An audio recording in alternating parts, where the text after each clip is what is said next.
Bonjour Anna et bienvenue dans le petit monde de Nat. Bonjour Nat. Alors, on se connaît Anna depuis un petit moment déjà.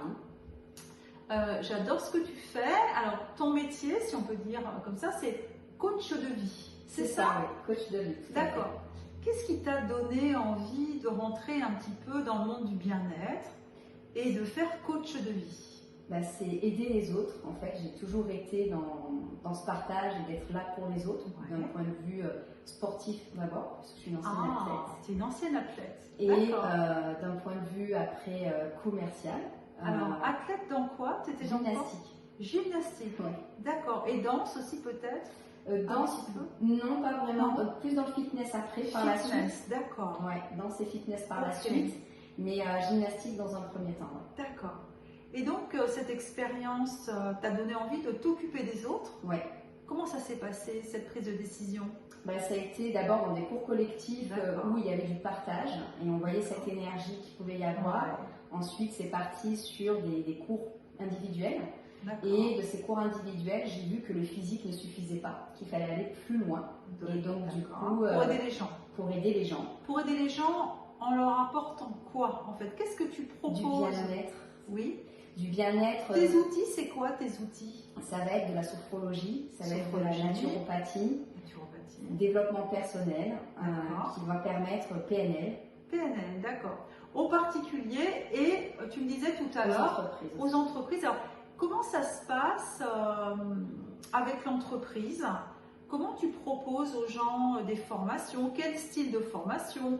Pourquoi? À quel endroit? Explique-nous un petit peu. C'est des formations partout en France. D'accord. Je vais avoir, en fait, je ne suis pas toute seule, on travaille avec plusieurs coachs qui sont partout en France, chacun sa spécialité, de l'hypnothérapie, de la QVT, du coach de vie PNL. Et oui, on va avoir une approche vraiment holistique, globale, à la fois sur du physique, pour du travailler sur de la posture, par exemple, on peut avoir mal au dos parce qu'on est... Alors, justement, par rapport à la posture, comment ça se passe? Tu te rends sur site, tu vas visiter l'entreprise, explique-nous. Alors, on se rend sur site, on observe, on voit les postes de travail, on travaille sur déjà l'ergonomie du poste de travail en lui-même et comment les gens peuvent arriver à aménager de manière à ce qu'ils soient mieux positionnés. Et quand il y a des douleurs, comment on peut les solutionner grâce à des étirements et des exercices. D'accord. Alors, tout ça, tu vas nous en parler, parce que je crois que tu viens dans ton actualité le 8 et 9 octobre sur la foire de Vienne. Complètement, oui. D'accord. Tu donnes une conférence? Je donne une conférence aussi. L'intitulé de ta conférence, ce sera quoi alors? C'est reprendre le contrôle de sa vie. C'est un beau programme, reprendre le contrôle de sa vie. Je pense que ça va parler à un tas de gens. J'espère. Reprendre le contrôle de sa vie, écoute, on l'annoncera de toute façon de partout pour que tu aies du monde et que les gens aient la chance et l'honneur de te rencontrer. Oui. Et donc tu t'adresses aussi aux particuliers et aux entreprises. Donc on le dit, les chefs d'entreprise, venez rencontrer Anna, elle est formidable. Voilà. Et je voulais te demander également, donc tu disais que tu travaillais en synergie avec d'autres personnes. D'accord. Chacun va avoir en fait sa spécialité. Donc, je vais avoir Nelly qui va être dans l'hypnothérapie, je vais avoir donc Cyril qui lui va être vraiment dans la QVT. Moi, ma spécialité, c'est tout ce qui est confiance en soi et leadership.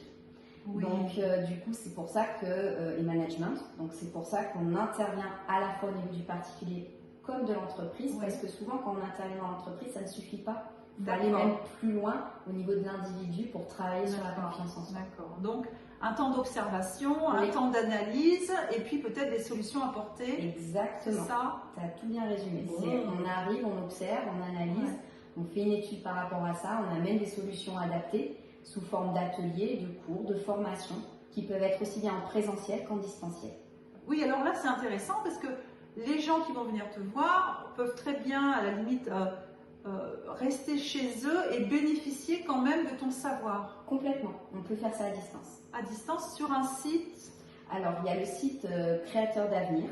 Créateur d'avenir, d'accord. Après, tout ce qui se fait à distance, on le fait en visio. Donc, par le fait de Google Meet ou de Zoom en fonction des supports des entreprises qui choisissent. Très bien. Teams. Il y a plein de supports possibles. Très très bien. Donc on te retrouve le 8 et 9 octobre sur la foire de Vienne, Ouais. et le 24 et le 22 et 22, 23, 24 janvier sur la foire de Vienne aussi. Foire de Vienne aussi. Voilà, Exactement. comme tous les ans depuis de nombreuses années. 24 et 25, je crois, foire de Vienne. 24 et 25. 24 et 25, je ne sais plus non plus. Faut que je regarde. Écoute, on est ravis de t'accueillir dans ce petit monde de nattes. Merci. Et puis de pouvoir dire à nos auditeurs que des gens comme toi leur permettent de trouver des solutions à leurs problèmes, qu'ils ne sont pas seuls face à leurs difficultés, et que bien sûr, messieurs et mesdames, les chefs d'entreprise peuvent venir te rencontrer pour également trouver des solutions afin d'améliorer les conditions de travail de leurs employés. Complètement. Voilà, mais écoute, je te remercie Anna Merci beaucoup. de venir dans le petit monde de Nat. Belle journée à toi. À toi aussi, belle journée. Merci beaucoup Anna. Au revoir. Au revoir.